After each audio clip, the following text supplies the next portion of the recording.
Bonjour chers amis, je suis heureux de vous retrouver en ce sabbat. Merci de l'invitation qui m'est faite par l'Alliance éternelle. Et nous poursuivons, si vous le voulez bien, cette thématique sur la guérison, sur la souffrance, thématique qui avait été initiée lors d'un séminaire. Il ne nous est pas interdit, il ne m'est pas interdit d'ouvrir un peu sur cette thématique de guérison. Sur une précédente vidéo, je vous ai parlé du pardon. Et nous allons poursuivre, si vous le voulez bien, sur tout cet aspect de la souffrance, du pardon, de la misère humaine, de la maladie. Et pour approfondir cette réflexion biblique que je vous propose, que nous commencions d'abord par une prière. Notre Dieu, notre Père, nous voulons te remercier pour toute cette semaine qui s'est achevée et la possibilité que nous avons entre amis, frères, sœurs, inconnus, visiteurs, de pouvoir échanger, de partager. Le temps est propice à cette réflexion et je veux tout simplement m'entretenir avec les uns les autres sur la profondeur du christianisme, la profondeur de ta parole. Et pour comprendre pour appréhender cette profondeur, il nous faut te connaître. C'est tout de même le minimum. Merci par ton Saint-Esprit de nous accompagner tout au long de ces minutes pour une meilleure compréhension et surtout une meilleure expérimentation de cette profondeur. Te connaître, t'apprécier, évidemment, t'aimer. Sois avec nous, Seigneur, au nom de Jésus-Christ, ton Fils bien-aimé. Amen. Si l'on fait ces choses au bois vert, vous connaissez sûrement cette phrase très célèbre, très dure aussi, de notre Seigneur Jésus-Christ, en Luc 23, verset 31, « Si l'on fait ces choses au bois vert, qu'arrivera-t-il au bois sec ?» Jésus n'a jamais promis à ceux qui le suivraient une vie facile, vous le savez bien, exempte de difficultés. Bien au contraire, il a su que c'était de vivre dans un monde de Satan que les choses, évidemment, se compliqueraient pour la race humaine. Et il nous a mis en garde. Il a su, encore une fois, que beaucoup de difficultés existeraient dans ce monde. D'ailleurs, il le dit en Luc 23, verset 31, « Vous aurez des tribulations dans ce monde, mais prenez courage, j'ai vaincu le monde, je suis évidemment avec vous. J'ai vaincu le monde. » Luc 23, verset 31. Alors qu'il portait sa croix sur le chemin de Golgotha, le Christ a dit aux filles de Jérusalem qui pleuraient sur lui, « Si l'on fait ces choses au bois vert, comme je vous disais, qu'arrivera-t-il au bois sec ?» Jésus a connu de constants et terribles combats avec l'ennemi, qui voulait d'ailleurs sans cesse le faire échouer sa mission, détruire pour l'homme toute possibilité de salut. Et il va de soi que ceux qui se mettront au bénéfice de sa victoire, qui se rallieront à sa cause, voudront vivre son enseignement. Et plus que vivre, expérimenter encore une fois, cet enseignement, faire partie de son royaume. Ces mêmes personnes, vous le savez très bien, seront combattues, persécutées, pourchassées. Dans l'Ancien Testament, notamment dans les psaumes, David avait déjà mis maintes et maintes fois en évidence ce qui apparaît aux yeux de beaucoup comme une énigme. Le juste souffre et le méchant semble heureux et prospère. Le juste souffre et le méchant semble heureux et prospère. L'Église primitive a été sitôt le départ de Jésus-Christ, harcelé par l'ennemi. Ce qui a fait dire à Paul que c'est par beaucoup de tribulations qu'il nous faut entrer dans le royaume de Dieu. Et que tous ceux qui vivront pieusement en Jésus-Christ seront persécutés. 2 Timothée 3,12. 2 Timothée 3,12. Vous le savez, il faut le répéter, le christianisme n'est pas une assurance anti-malheur ou anti-douleur. C'est dans la situation normale de tout être humain que les chrétiens doivent choisir et servir le Christ. Il serait trop facile de n'être ses disciples que pour se voir épargner, évidemment, toutes sortes d'épreuves. Bien des hommes, alors, le suivraient par intérêt, évidemment, et non pas par amour. Notre maître fut un homme de douleur, habitué à la souffrance. Or, ce sont ceux qui souffriront avec lui, qui régneront avec lui. Lorsque le Seigneur apparut à Saul de Tarse sur le chemin de Damas pour déterminer sa conversion, il ne se proposait pas de lui montrer les jouissances qu'il avait en réserve pour lui, non, mais bien tout ce qu'il serait appelé à souffrir pour son nom. Dieu n'a pas caché les choses. Dieu ne cache pas les choses, en tout cas pas à ce niveau-là. La souffrance a été l'apanage du peuple de Dieu depuis le jour du martyre d'Abel. Les patriarches ont été appelés à souffrir pour leur fidélité à Dieu et leur attachement à ses commandements. Le grand chef de l'Église a souffert pour nous et nous verrons dans quelques instants qu'il souffre encore énormément pour nous. Ces premiers apôtres et la primitive Église, évidemment, ont souffert. Des millions, des milliers de martyrs ont souffert. Les réformateurs ont souffert. Or, pourquoi nous qui possédons la bienheureuse espérance de l'immortalité, que nous réaliserons évidemment lors du prochain retour de notre Seigneur, eh bien, on reculerait devant une vie de souffrance. S'il était possible d'accéder à l'arbre de vie qui est au milieu du paradis de Dieu sans passer par la souffrance, nous ne jouirions pas d'une si riche bénédiction pour laquelle nous n'aurions pas souffert. Loin de moi la pensée d'une souffrance masochiste, sadomasochiste. Nous ne sommes évidemment pas dans ce registre, mais je tiens quand même à préciser les choses, car nous sommes sur un terrain difficile, douloureux, la souffrance de l'homme, avec toutes les conséquences, et aussi avec toutes les déviances, évidemment, que cela a pu aussi entraîner. La gloire nous éblouirait.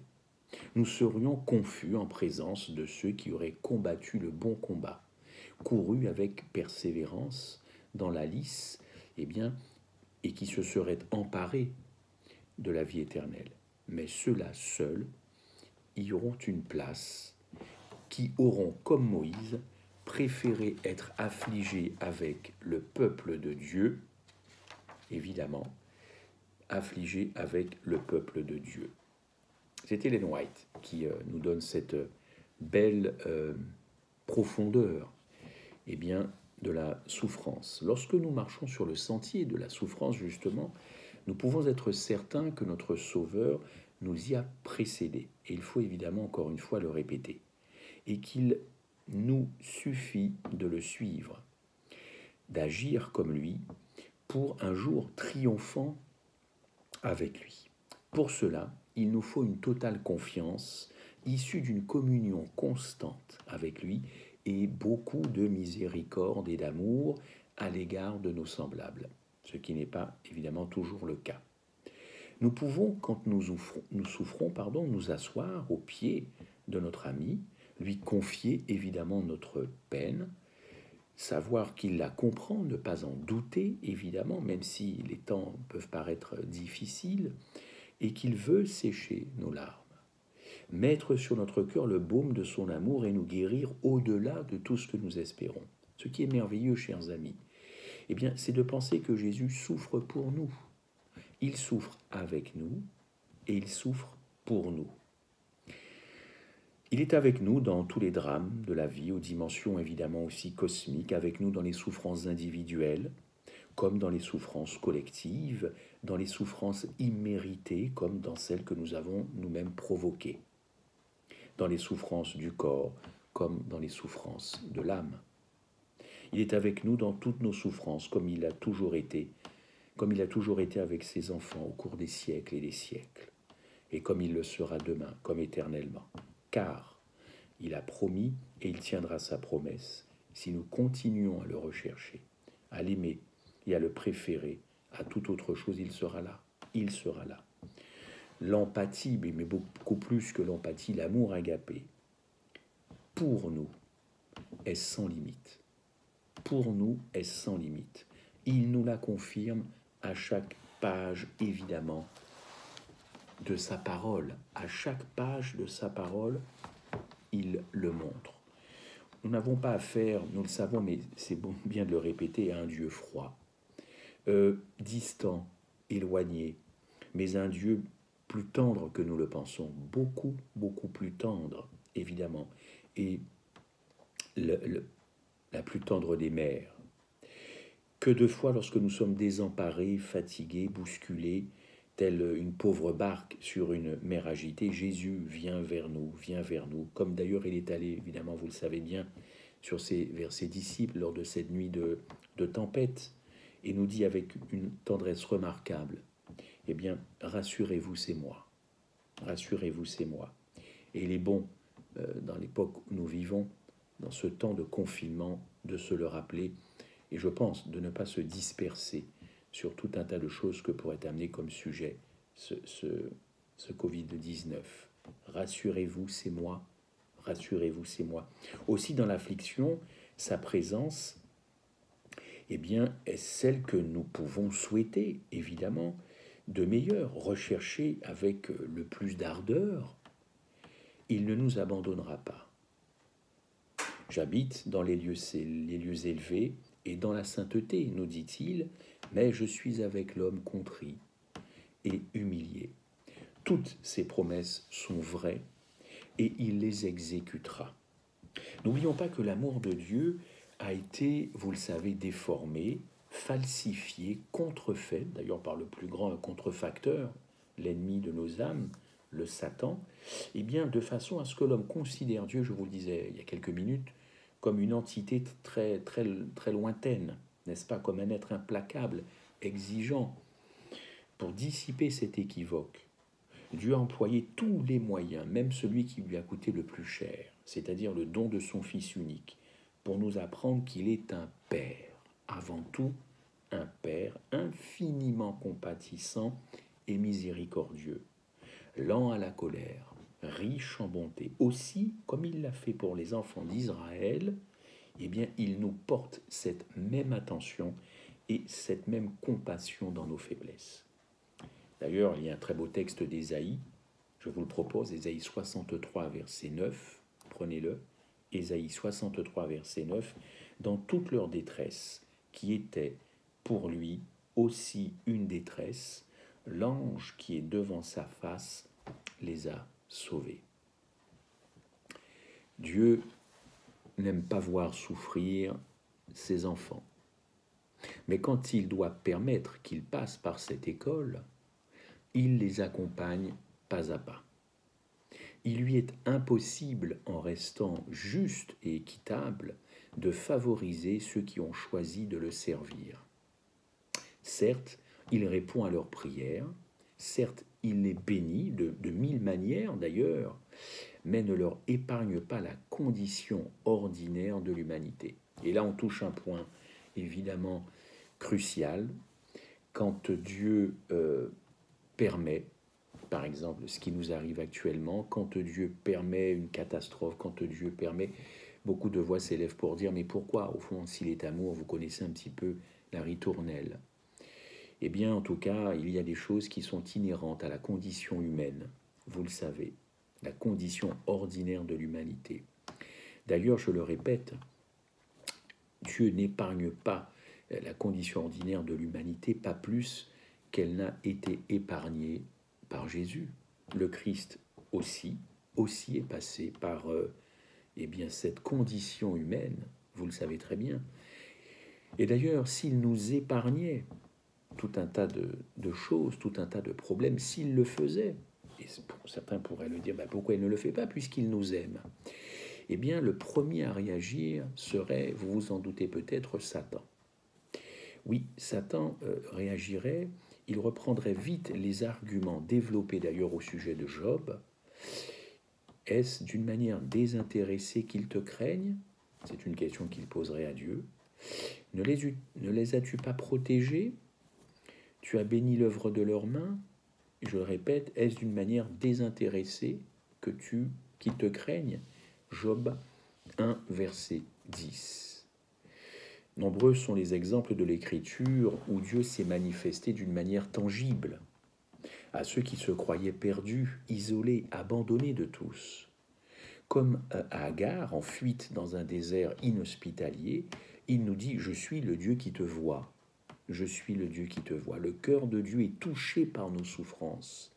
Aussi nous invite-t-il à venir auprès de lui. Je répands ma plainte devant lui, je lui raconte ma détresse. C'est une confidence de David, n'est-ce pas?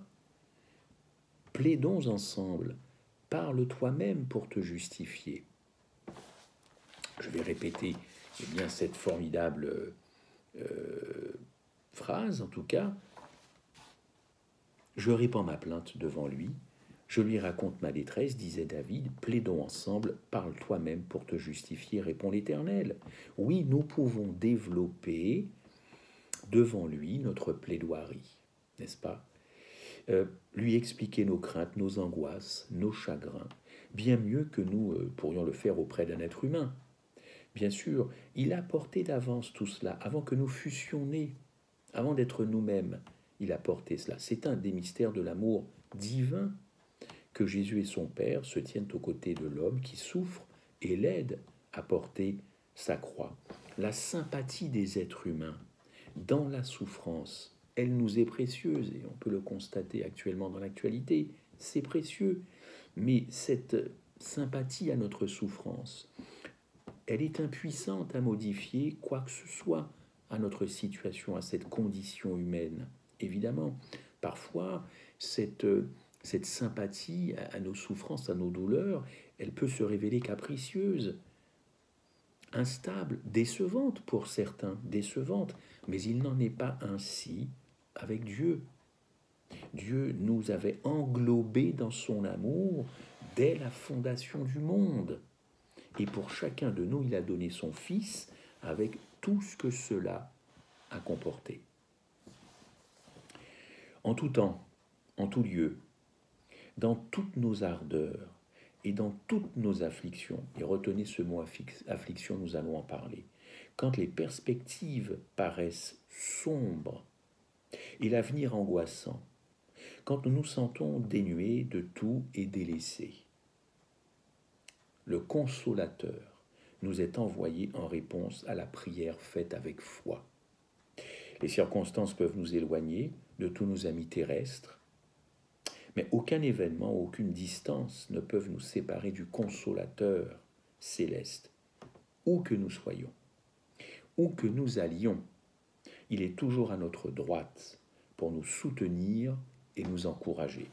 Vous retrouverez ce passage dans le livre d'Ellen White, Jésus-Christ, page 673. Alors c'est vrai, il y a une parabole que vous connaissez bien, en Matthieu évidemment 24. Je voudrais qu'on s'y attarde, on reste dans ce registre. Heureux les affligés, vous connaissez bien cette parabole. Heureux les affligés, car ils seront consolés. Heureux vous qui pleurez maintenant, car vous serez dans la joie. Malheur à vous qui riez maintenant, car vous serez dans le deuil et dans les larmes. Alors vous le savez, notre monde souffre, et c'est un monde qui traverse une vallée, cette fameuse vallée de Baca que l'on retrouve en psaume 84. Alors, qu'est-ce qu'on y trouve dans cette vallée? J'y faisais déjà allusion la dernière fois. Angoisse, détresse, traumatisme, solitude. Chacun verse ses larmes, burn-out, évidemment. Chacun pleure dans son coin. Affliction, chers amis, affliction, donc heureux les affligés. Eh bien, ça vient d'une racine hébraïque qui veut également dire en français opprimé, humilié, accablé, abattu. Alors, si je remets cette petite phrase à l'endroit, heureux les opprimés, heureux les humiliés, les accablés, heureux les gens qui sont abattus, car ils seront consolés. Et on retrouve d'ailleurs ce mot affliction dans beaucoup d'autres textes, dans l'Ancien Testament comme dans le Nouveau Testament. Alors quand on étudie les paraboles, on se pose quand même une question, d'ailleurs pourquoi Jésus les a écrites, et pourquoi cette attention sur cette condition humaine de la part de Jésus-Christ.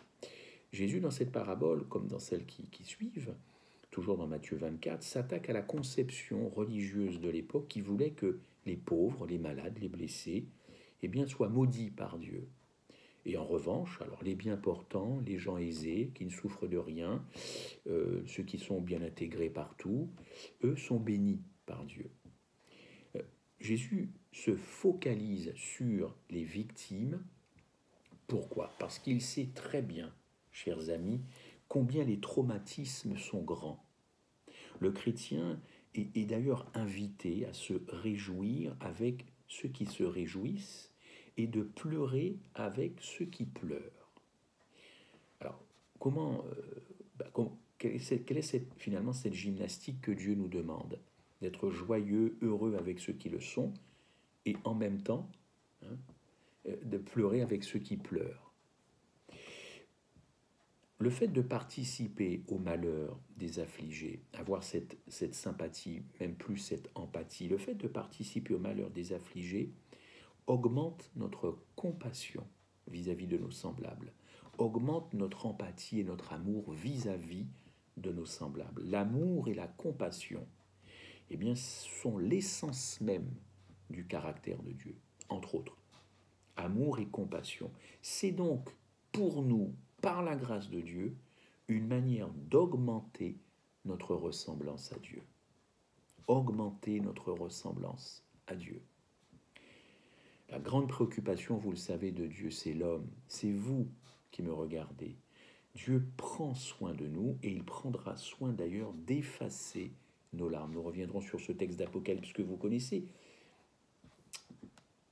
en toute fin de Bible. Mais le monde ne peut pas se terminer, évidemment, sans justice finale. Alors c'est vrai, on l'a vu, que Dieu a le souci du plus petit. Il a le souci du plus faible, de l'opprimé, de l'affligé. Par rapport aux paraboles, évidemment, vous pouvez le comprendre. Nous avons cette assurance que Dieu est à nos côtés, mais que réparation sera faite, n'est-ce pas? La justice sera rétablie. Il y aura une issue finale, positive, à toutes celles et ceux qui auront fait la volonté de Dieu, aussi envers les plus faibles, ceux qui auront eu le cœur de Dieu.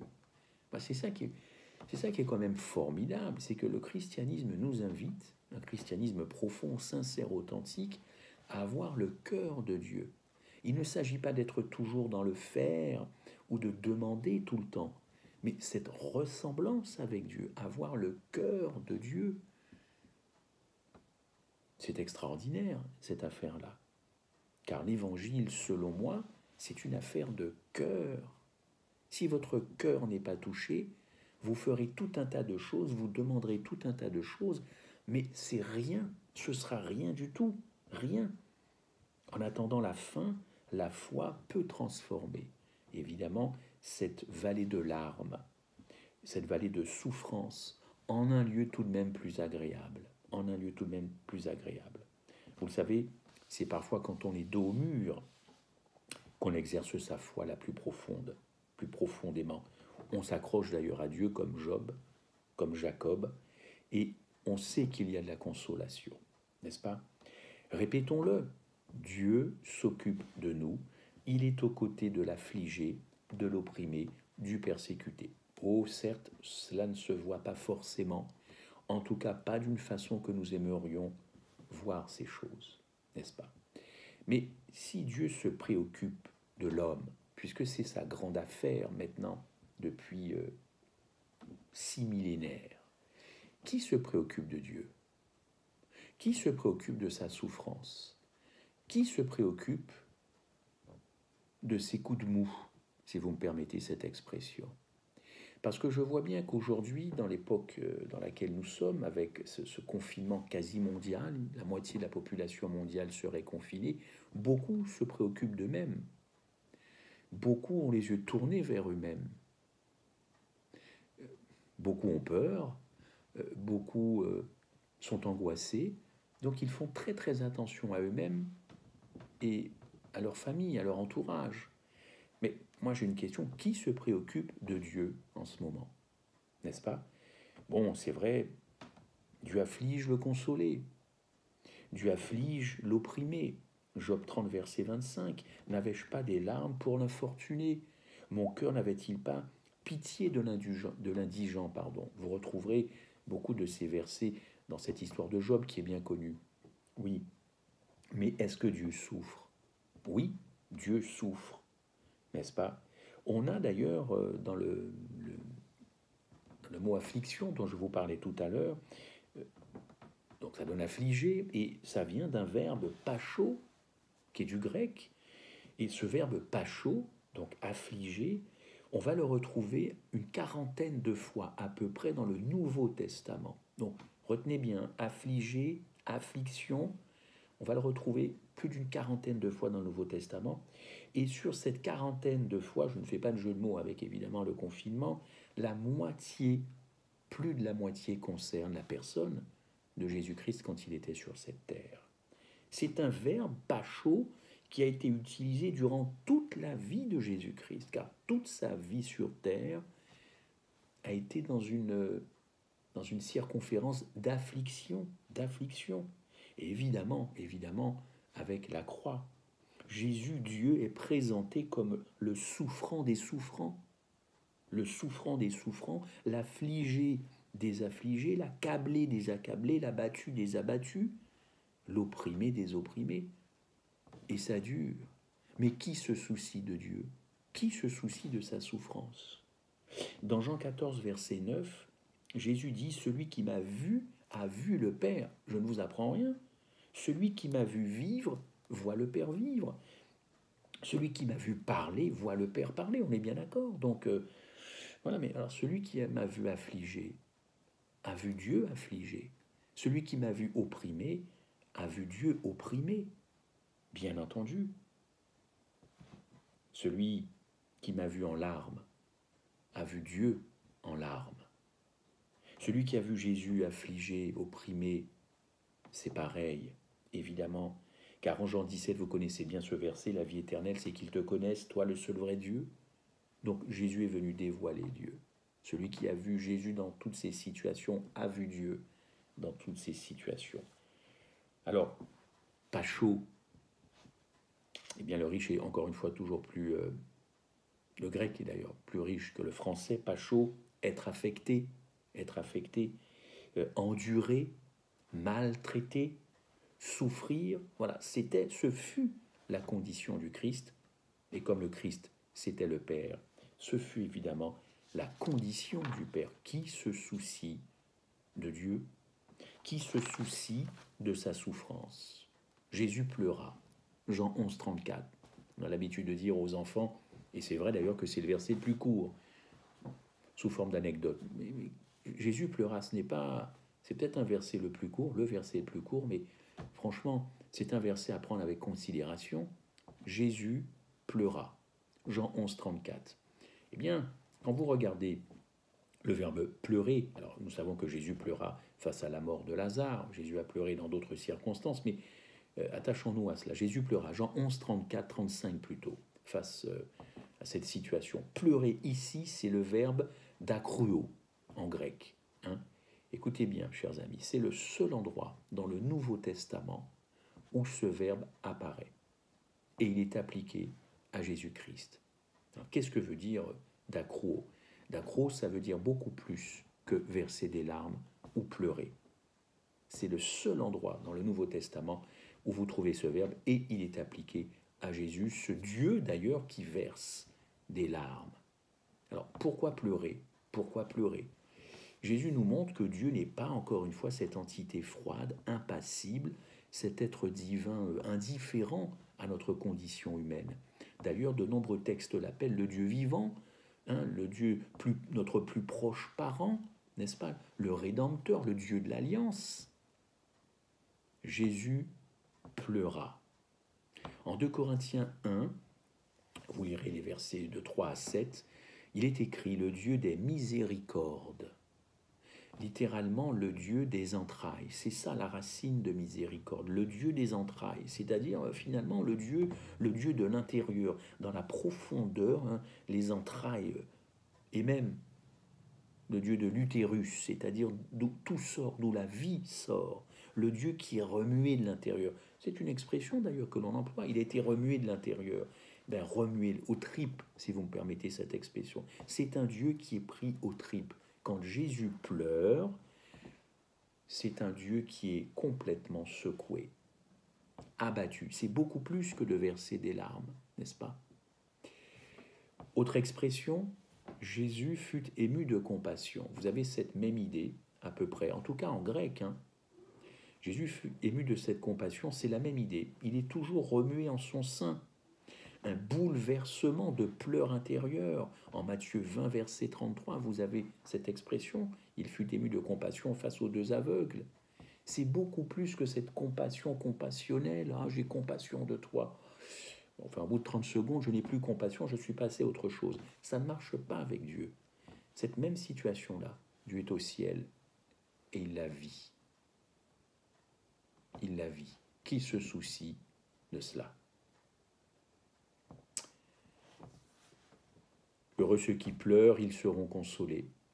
Heureux les affligés, vous avez heureux ceux qui pleurent dans certaines versions. Heureux ceux qui pleurent, ils seront consolés. Ce verbe pleurer, eh bien pour le coup là, ce n'est plus d'acruo, réservé à Christ, n'est-ce pas? C'est un autre verbe, klaio, klaio. C'est le même verbe qui est utilisé eh bien, pour Jésus lorsqu'il s'approche, cette fois-ci de Jérusalem, terme de sa mission, quand il voit cette ville, eh bien, il pleura d'acruo, klaio, pardon, sur cette ville. Et là, klaio, oui, là, klaio, c'est pleurer, c'est se lamenter, c'est verser des larmes, n'est-ce pas? Se pourrait-il que Dieu pleure sur ma condition, qu'il pleure sur cette humanité en ce moment, et depuis toujours d'ailleurs, pas que par rapport à ce virus, Dieu pleure énormément, depuis 6000 ans, il pleure, et pas plus aujourd'hui qu'avant. La condition humaine n'a pas changé avant ce virus. Changera-t-elle après? Non. Mais non. Nous restons pécheurs, mais il y a cette espérance évidemment de cette puissance en l'homme qui sera évidemment détruite et qui peut l'être. Eh bien, quand on marche avec le Christ, pleurer sur nous, pleurer sur son Église, pleurer sur la condition, pleurer sur notre condition spirituelle. Oui, c'est le cas. Dieu lui-même pleure dans le Christ, car évidemment, Christ était en Dieu, vous le savez, réconciliant le monde avec lui-même. 2 Corinthiens 5, 19. Alors oui, Dieu est affligé. Dieu est affligé, et cela ne date pas d'hier, n'est-ce pas? Ça ne date pas d'hier, c'est lui, Hébreux 7, je crois, versets 5 à 7, ce verset, c'est lui, Jésus, qui, dans les jours de sa chair, ayant présenté avec de grands cris et avec des larmes, des prières et des supplications à celui qui pouvait le sauver de la mort, ayant été exaucé à cause de sa piété, dans les jours de sa chair, évidemment. Alors il y a eu Golgotha, bien sûr, il y a eu Gethsémane, et là, de grandes prières étaient présentées avec de grands cris, de grandes supplications. Qu'est-ce que ça voulait dire? Mais ça voulait dire pousser des cris rauques, pousser des cris de hurlement. Pourquoi? Parce que Jésus était broyé par toutes ces afflictions, afflictions humaines, évidemment, depuis le début dont il s'était chargé, infecté par nos maladies, infecté. Tous ces cris, nous les retrouvons évidemment à la croix, évidemment agonie, détresse. Lisez les psaumes, à partir du psaume 22 notamment. D'ailleurs, Jésus a toujours mis toute son énergie à vouloir guérir les possédés, les opprimés, les affligés. Toute son énergie à les soulager, évidemment. Dans un texte, je crois que c'est Marc 7, verset 32, on lui amène un sourd rappelez-vous, et Jésus, quand il va guérir, il va exprimer des gémissements pendant qu'il ordonne que ce sourd soit délivré. Le texte dit, puis levant les yeux, il soupira. Soupirer, c'est stenazo, en grec, stenazo. Mais stenazo, un soupir pour nous, bon, je soupire. Voilà. Mais pour Christ, c'est pas ça, soupirer quand il redonne effectivement la parole à cet homme. Stenazo veut dire, encore une fois, gémir. C'était comme si un râle sortait de lui-même. Pourquoi? Eh bien parce qu'il avait pris sur lui aussi cet handicap, tous les handicaps. Qui se soucie de la souffrance de Dieu actuellement? Qui se soucie de lui? Jésus souffre pour nous depuis 6000 ans, chers frères et sœurs. Il supporte une espèce de crucifixion constante, d'ailleurs sans laquelle, eh bien, nul homme ne pourrait continuer à vivre sur cette planète. Nul homme. Dieu a dit par la voix des prophètes, mais tu m'as tourmenté par tes péchés. Tu m'as fatigué par tes iniquités. Isaïe 43. Dans Jérémie 8, verset 21, je suis brisé par la douleur de la fille de mon peuple. Je suis dans la tristesse, je suis dans l'épouvante. L'épouvante me saisit. Dans Osée 11, verset 7-8, mon peuple prend plaisir à se révolter contre moi, mon cœur s'agite au-dedans de moi. Toutes mes compassions se réveillent. Oui, Christ continue de souffrir pour cette humanité qui souffre. Mais qui se soucie de cette souffrance, puisque nous sommes à peu près tous focalisés, évidemment, sur nous-mêmes. Dieu mérite toute notre compassion. Dieu mérite vraiment toute notre attention. Et si lever les yeux vers Dieu par rapport à ce qui se passe, eh bien c'est nécessaire, est-ce que c'est suffisant? Est-ce que c'est suffisant? Je voudrais terminer par ce petit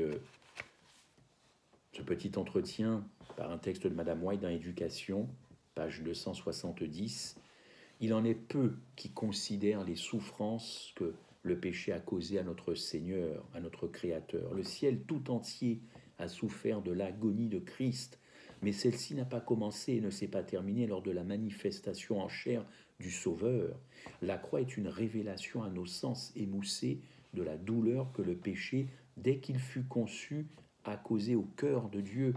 Chaque injustice, chaque acte de cruauté, chaque échec essuyé par l'humanité, nous sommes bien au cœur de cette méditation, dans ses efforts pour atteindre l'idéal divin, remplit son cœur d'affliction, n'est-ce pas? Il nous est dit que lorsque les calamités qui devaient nécessairement résulter de la séparation d'avec Dieu tombèrent sur les Juifs, l'Éternel fut touché des maux d'Israël. Dans toute leur détresse, il a été en détresse et il s'est chargé d'eux et il les a portés tous les jours d'autrefois. Quel beau résumé de la part d'Ellen White de ce qui se passe évidemment au ciel et de toute éternité évidemment en matière de souffrance de l'Éternel. Alors je voudrais juste conclure par ces petits mots. Oui, je suis ta brebis, Seigneur. Une brebis souvent est docile et rebelle, mais si heureuse de t'avoir pour berger. C'est peu d'être une brebis dans le monde avide, riche de gloire et de science, mais cela me suffit puisque la houlette est tenue par le roi du ciel. Dans le troupeau serré que tu conduis, je me sens certain, jour las et désemparé. Le chemin est boueux, la pluie fouette, les ronces déchirent, et je désire alors ardemment un mot de toi. Un mot unique, pour moi seul, qui me rassure et me soulage, qui apaise la soif de mon âme. Mais j'entends la voix qui console et encourage toutes les brebis, qui appellent celles qui s'égarent, et pressé, mais apaisé, je reste là. Parce que même sous le ciel noir et sous l'orage, j'y suis mieux que partout ailleurs. Parce que tu aimes tes brebis, Tu vois d'un seul regard jeté au troupeau celle qui a besoin d'être pensée, soignée, portée pendant l'étape. Dès ce regard incomparable, parce qu'il est celui de l'amour, agapé, tu devines les hésitations, les fatigues des tentations qui nous frôlent ou qui nous assaillent. Et malgré notre incurable faiblesse, tu ne nous abandonnes pas. Tu restes le seul véritable berger qui mène son troupeau vers des eaux paisibles et vers, vers de beaux pâturages. Comme il me tarde d'atteindre le but de la course, mais quelle récompense inonde mon cœur envers toi qui me conduit dans ces lieux bénis et qui le premier pose les pas dans le chemin mauvais, écartant les dangers. Oui, Seigneur, je suis ta brebis et je t'adresse cette prière. Si tu me vois prendre un chemin de traverse et si je me trompe moi-même, croyant être sur tes pas alors que je m'en éloigne, ramène-moi dans ton troupeau. J'y souffrirai encore peut-être, sûrement, mais je ne désire rien d'autre que de marcher fidèlement derrière toi dans l'unique chemin du salut. Que Dieu garde nos âmes. Amen.